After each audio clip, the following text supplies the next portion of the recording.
agak saintifik ya. Saya terpaksa menyampaikan 4 pilar pembelajaran. Gak sholat, gebukin. Wah, agama jadi menakutkan. Betul? Padahal tidak ada paksaan dalam agama.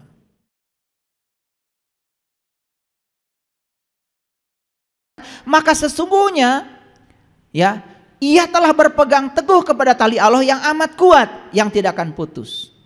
Jadi ketika seseorang itu sudah sampai pada tali Allah, nikmat bersama Allah, maka bagi dia agama itu bukan lagi paksaan.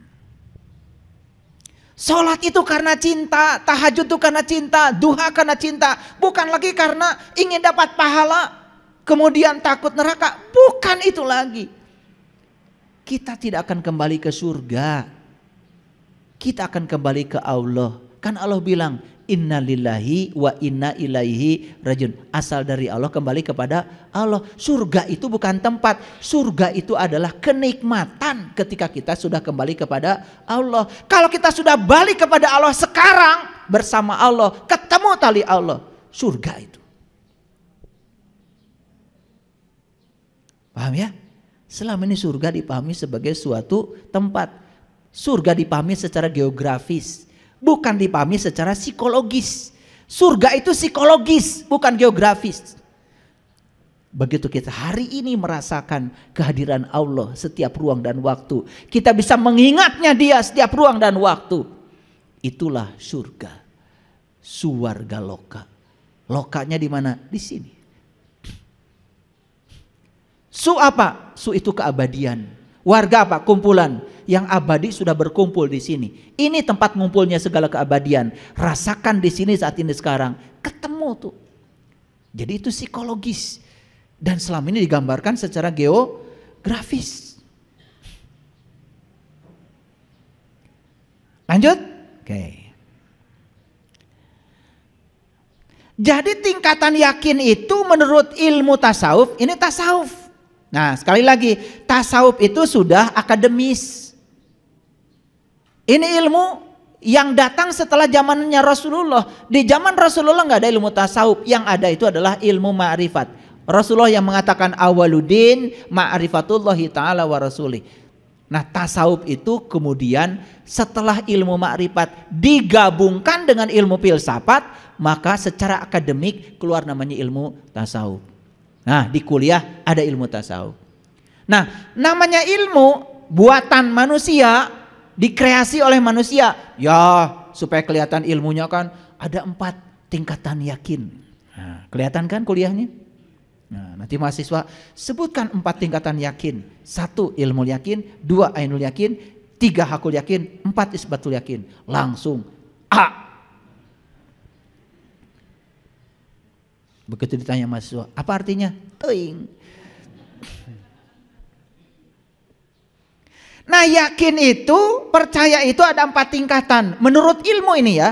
Yang pertama ilmu yakin. Yang kedua ainul yakin. Yang ketiga hakul yakin. Yang keempat isbatul yakin. Kata isbat ini ada di Quran surat An-Nisa ayat 66. Catat itu.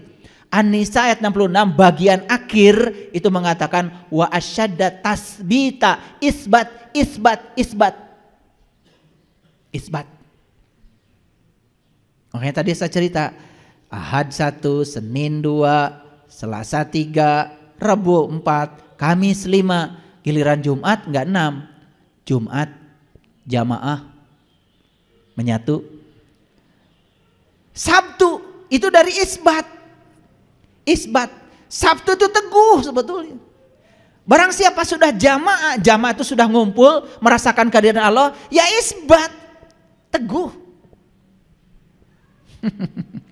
Jadi isbat itu artinya teguh. Makanya iman yang paling tinggi namanya isbatul yakin.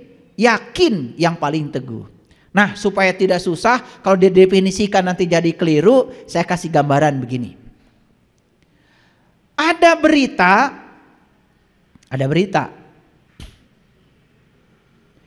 katanya ada kecelakaan di tol Cipularang.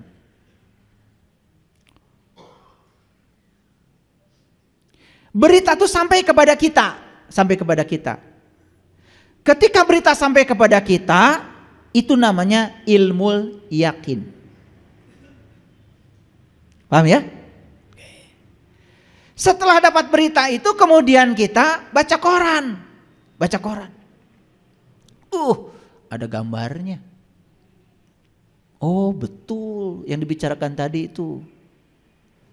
Ini ada gambarnya nih. Bis tabrakan dengan truk nih. 5 orang meninggal. Itu ainul yakin. Paham ya? Nah, pada saat kecelakaan itu terjadi,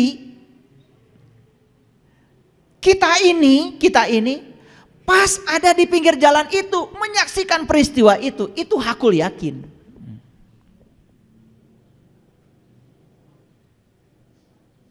Nah, isbatul yakin yang mana? Yang mengalami kecelakaan itu adalah kita. Paham? Udah gak bisa diragukan lagi. Ayo kecelakaan cenah tuh di jalan tol, urang. Isbatul yakin itu. Jadi dia adalah pelakunya itu sendiri. Kira-kira mau pilih mana? Mau pilih ilmu yakin, ainul yakin, hakul yakin, isbatul yakin. Pilih mana? Nah, iman yang paling tinggi itu, keyakinan yang paling itu isbatul yakin. Isbatul yakin itu kita sendiri yang merasakan langsung. Kita pelakunya, learning to be. Kita yang menjadi. Jadi kita gak cerita Musa, gak cerita Ibrahim, gak cerita Ismail, gak cerita Yunus, tapi kita menjadi. Itu. Ayo sekarang kita koreksi. Kita belajar selama ini cerita atau menjadi? Cerita atau menjadi? Kalau cerita dapat apa? Jadi cerita kalian pindah dongeng. Oh dulu Nabi Musa itu pernah minta melihat Tuhan loh. Terus gimana? Wah itu waktu Musa minta melihat Tuhan, gunung hancur. Musa tuh pingsan. Jadi bahasa siloka dipahami secara begitu. Jadi Allah tuh kesannya mau ditemui aja, Allah itu susahnya setengah banget sampai gunung aja hancur. Musa sampai pingsan gitu. Jangan coba-coba. Jangan coba-coba. Nanti gunung hancur. Kamu nanti pingsan kayak Musa. Jadi kata pingsan di Quran itu betul-betul dipahami secara silok. Itu kan menyesatkan. Masa ketemu Tuhan tidak bahagia? Bukankah pertemuan dengan dia itu adalah puncaknya kebahagiaan? Betul?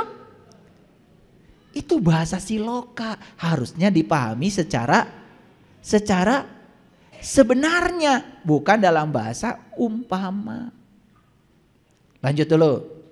Jadi mau mana? Ilmu yakin, ainul yakin, hakul yakin, isbatul yakin. Mau yang mana? Pasti. Kalau disuruh milih, pasti milih yang paling bagus. Kalau saya tanya gaji kamu 1 miliar atau 100.000? Pasti 1 miliar. Tapi giliran 1 miliar tuh syaratnya ini. Mulai mikir. Betul nggak? Kita itu pengen yang gede tetapi caranya nggak mau. Kalau mau isbatul yakin ya tidak gratis. Caranya memang tidak sederhana. Walaupun hasilnya sederhana. Proses menuju ke situ tuh tidak sesederhana yang kita bicarakan. Apakah saya menempuh itu dengan cara yang sederhana? Tidak. Ketika sedang melakukan pencarian itu, rumah saya 5 hilang. Mobil saya hilang semua. Terakhir mobil saya satu-satunya baru sebulan setengah. Alhamdulillah dipinjam tetangga sampai sekarang gak balik. Diajarkan melepaskan kemelekatan kepada harta itu betul-betul nyata. Karena sepanjang kita masih melekat pada semua itu, jangan pernah berpikir kalau kita akan bisa mencapai kesadaran itu. Tapi kalau kita bisa melepaskan tanpa harus diambil oleh Allah, keren. Karena kebanyakan baru bisa melepaskan setelah diambil. Betul? Nih saya kasih tahu. Pernah nggak dengar hari kebangkitan? Pernah? Hari kebangkitan? Ya. Kapan? Hari kebangkitan kapan? Selalu hari kebangkitan tuh nanti. Padahal bangkit itu hanya terjadi bagi orang yang sudah terpuruk. Betul apa tidak? Bangkit, bangkit, bangkit. Bangkit itu untuk yang tidur, yang gak eling, yang terpuruk. Itu hari kebangkitan tuh hari mereka. Coba kata bangkit kapan kita gunakan? Ketika kamu jatuh, segera bangkit. Kan bangkit itu buat yang jatuh. Jadi hari kebangkitan itu yang sebenarnya adalah di sini hari ini sekarang. Sekarang saya tidak sadar. Yuk bangkit, segera sadar. Bangkit itu begitu. Yang nanti hari kebangkitan gak usah dipikirkan, nanti itu yang sekarang aja dulu. Mau bangkit? Mau berubah? Kapan? Hari kebangkitan. Itu sesederhana itu. Kenapa mau bangkit? Kenapa mau bangkit? Berarti sekarang sedang jatuh? Sedang terpuruk? Sedang tidak sadar? Itu. Bangkit itu untuk mereka yang sadar. Kalau mereka sedang terpuruk. Saya sudah lama sholat tapi gak merasakan kenikmatan. Bangkit. Cari ilmunya. Saya sudah menyebut-nyebut nama Tuhan setiap malam berapa ribu. Tapi kok saya merasa gersang. Bangkit. Gitu kan. Jadi bangkit itu hari kebangkitan itu siapa yang menentukan? Siapa yang menentukan? Kita, kamu. Saya enggak. Kita pengen bareng-bareng aja. Maaf ya, saya bergurau. Karena kita tuh kadang-kadang begitu. Kita. Kenapa sih tidak bilang saya gitu? Ambil tanggung jawab secara pribadi. Kan datang ke sini sendiri, pulang sendiri. Yang menyelamatkan diri Anda sendiri. Ayo saya tanya sekali lagi. Siapa yang mau bangkit? Kapan? Kenapa bangkit? Gitu. Karena sudah merasakan keterpurukan ini nggak nyaman, betul nggak? Sudah merasakan gini-gini aja tuh nggak nyaman, yo bangkit, gitu. Nah, kalau bicara hari kebangkitan, otak kita tuh langsung nanti hari akhir. Itu ya sudah, itu mah nanti. Karena kalau di sana itu ditentukan oleh yang kita lakukan hari ini. Yuk bangkit aja dulu hari ini. Saya yakin kalau hari ini Anda baik semuanya, sudah bangkit dari keterpurukan. Nanti itu ditentukan oleh hari ini. Karena hidup itu di sini saat ini sekarang penghirup. Sederhana. Oke. Yuk sekarang kita lanjutkan ayatnya. Ini Al-Hijr nih, surat 15 ayat 90. Wa'bud rabbaka hatta ya'tiyakal yakin. Sembahlah Tuhanmu sampai datang kepadamu keyakinan. Para nabi, para rasul itu menyembah Tuhan itu sampai beliau-beliau itu sudah yakin pada yang disembahnya. Makanya imannya beliau-beliau itu adalah iman yang isbatul yakin. Gak ada keraguan lagi. Para sahabat itu imannya isbatul yakin. Makanya omongannya kan keren. Hasbi Allah. Cukuplah Allah. Sakit, cukuplah Allah. Terpuruk, cukuplah Allah. Gak lama. Nih yang sakit-sakit ya. Jangan pernah bilang sakit itu dari Allah. Tapi kalau yang menyembuhkan Allah, yes. Begitu kita punya keyakinan sakit dari Allah, itu sudah menuduh Allah. Sakit itu dari dirimu sendiri, dari jiwamu, dari mentalmu, dari energimu yang tidak rapih mengalir di sini. Banyak sumbatan akibat berpikir negatif, akibat takut dengan masa depan, akibat selalu pikirannya dibawa ke masa lalu. Sakit jadinya. Tubuh kita tuh cuma dua, listrik dan kimia. Bereskan listrik tubuh kita, bereskan kimia tubuh kita, sehat. Saya jamin. Tubuh ini izinkan memproduksi hormon oksitoksin, serotonin, dopamin, endorfin, neurotransmitter di otak kita itu biarkan menghasilkan itu. tubuh kita akan sehat.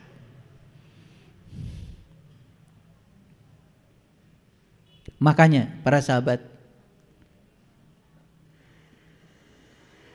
sholat itu kewajiban untuk mereka yang sudah balik.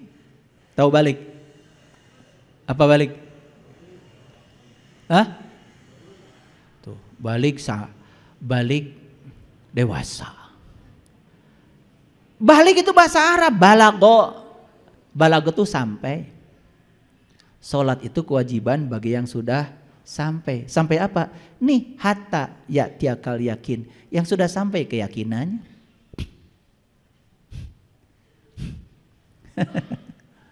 Pernah dengar kata balago? Balago, balik. Balik itu sampai. Maneh mah can balik, nah, belum sampai.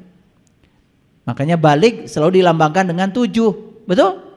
Nah, diukur 7 tahun. Diukur, balik. Gak sholat, gebukin. Wah, agama jadi menakutkan. Betul? Padahal tidak ada paksaan dalam agama. Apa harus dipaksa anak-anak kita harus yakin pada sesuatu yang dia tidak tahu? Apa harus dipaksa anak kita harus meyakini sesuatu yang dia belum merasakannya, belum membuktikannya? Adilkah kita sebagai orang tua memaksa mereka seperti itu? La ikraha fiddin, la ikraha fiddin. Lanjut. Nah, inilah ayat yang sering saya sampaikan. Silakan dibuka nanti di rumah, Quran surat Al-Baqarah ayat 55. Kita harus belajar nih dari umatnya Musa, namanya Bani Israel. Bani itu orang, Isra itu berjalan, El itu Tuhan. Jadi Bani Israel orang yang berjalan menuju Tuhan, siapapun itu. Cuman kita kan selalu tertuju, pikiran kita ini ke kelompok bangsa tertentu yang memberi namanya dengan nama ini. Padahal sebenarnya di Quran tuh Bani Israel itu netral, bukan siapa-siapa, orang yang berjalan menuju Tuhan, siapapun itu. Dan siapapun yang berjalan menuju Tuhan pasti akan dapat nikmat dan akan diunggulkan dari segala umat. Yuk kita baca ayat ini. Dan ingatlah ketika kamu berkata, ini Musa berkata kepada kaumnya, hai Musa, kami tidak akan beriman kepadamu sebelum kami melihat Allah dengan terang. Permintaan ini masuk akal? Coba, permintaan ini masuk akal? Kan Musa itu menyuruh umatnya supaya beriman pada Allahnya Musa. Kemudian umatnya tuh bilang, hai Musa, kami tidak akan beriman kepadamu sebelum kami melihat Allah dengan terang. Permintaan yang sederhana, masuk akal? Karena mereka ingin sampai kepada hatta ya'tiyakal yakin, ingin sampai pada keyakinan yang sebenarnya. Ini loh Allah saya yang mau saya sembah, ingin begitu. Tidak mau Allah menurut persepsi orang. Tidak mau Allah menurut penjelasan orang. Ingin Allah yang dialami sendiri. Masuk akal? Jadi sebenarnya Quran pun sudah mengajarkan learning to be. Sudah mengajarkan belajar untuk menjadi diri kita sendiri. Karena itu kamu disambar halilintar. Kita, otak kita kalau dengar halilintar langsung geledek kan? Bukan. Soikoh itu adalah cahaya. Bukan cahaya itu. Bukan cahaya itu, pasti cahaya yang lain. Cahaya yang lain. Karena para nabi, para rasul ketika menampaki jalan kebenaran, kan yang disaksikan adalah cahaya. Nur ala nur. Di Quran surat An-Nur dikatakan Allahu nur. Sedang kamu menyaksikannya. Yuk perhatikan saya. Ini umatnya Musa setelah disambar halilintar menyaksikan.